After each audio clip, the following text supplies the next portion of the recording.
Hi everyone, आज होता Friday आणि योगेशला ऑफिसला सुट्टी असल्यामुळे आम्ही बाहेर जाणार होतो. तर घरूनच सोयाबीन बिर्याणी बनवून घ्यायचा मी प्लॅन केला. त्यासाठी सोयाबीन चंक्स गरम पाण्यात 15 ते 20 मिनिटं भिजत ठेवले. त्यानंतर त्यातलं पाणी काढून दही आणि मसाले टाकून छान मॅरिनेट केलं. साईडला बासमती राईस सुद्धा भिजत ठेवला होता. त्यानंतर कुकरमध्ये तेल आणि तूप टाकून खडे मसाले टाकले. कांदा छान परतून घेतला. थोडीशी मिरची टाकली, अद्रक लसणाची पेस्ट टाकली. त्यानंतर छान परतून घेतलं. टोमॅटो टाकला आणि टोमॅटो सॉफ्ट झाले की त्याच्यामध्ये बेसिक मसाले ऍड केले. सोबत थोडासा बिर्याणी मसाला सुद्धा ऍड केला. छान टेस्ट मसाले छान परतून घेऊन मग त्यामध्ये मॅरिनेट केलेले सोयाबीन टाकले. हे पण 4 ते 5 मिनिटांसाठी असंच ठेवलं आणि ह्या स्टेजला हे खरंच खूप टेम्पटिंग दिसतं. त्यानंतर मग त्यामध्ये पुदिना आणि कोथिंबीर ऍड केली. मग भिजलेला राईस टाकून छान सगळं मिक्स केलं आणि शिजण्यासाठी पुरेसे पाणी टाकलं आणि कुकरला फक्त एकच शिट्टी होऊ दिली, कारण प्रत्येकाच्या शिट्टीचा अंदाज वेगवेगळा असतो. माझ्या कुकरसाठी एक शिट्टी इनफ आहे. प्रत्येकाला आपल्या कुकरची आयडिया असते, तुम्ही त्यानुसार शिट्ट्या होऊ द्या.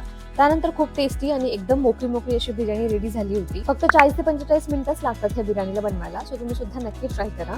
त्यानंतर नाश्ता केला, टिफिन्स पॅक केले आणि आम्ही निघालो बाहेर जायला. स्वीडनमध्ये आज होता मिड समर फेस्टिवल आणि इथल्या लोकांसाठी हा फेस्टिवल खूप मोठा असतो. आम्ही निघालो होतो सिग्तुना नावाचे एक ओल्ड टाउन एक्सप्लोर करण्यासाठी, जे की आमच्या घरापासून 1 तासाच्या डिस्टन्सवर होतं.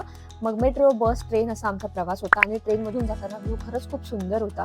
सिग्तुनामध्ये पोहोचल्यानंतर सरप्राइझिंगली इथे सुद्धा मेड समर फेस्टिवल सुरू होतं, सो आम्ही सुद्धा इथे थोड्या वेळ थांबलो. And first time I saw the crowd of people here in Sweden. मग काही एकदम जुन्या काळातील चर्च सुद्धा आम्ही पाहिले, जे खरंच खूप सुंदर होते. आजूबाजूला छान ग्रीनरी होती. हे टाउन सुद्धा एक्सप्लोर करण्यासाठी खूप सुंदर आहे. खूप छान छान विलाज इथे होते, लोकांचे समर हाऊस होते. त्यानंतर थोड्या वेळ हायकिंग करत आम्ही रँडमली फिरत होतो आणि फिरता फिरता एक खूप छान टॉप व्ह्यूवर येऊन बसलो. इथून टाउनचा व्ह्यू खरंच खूप सुंदर दिसत होता, सो आम्ही इथेच बिर्याणी सुद्धा खायची ठरवली आणि असा होता आजचा दिवस. Thank you for watching. Bye bye.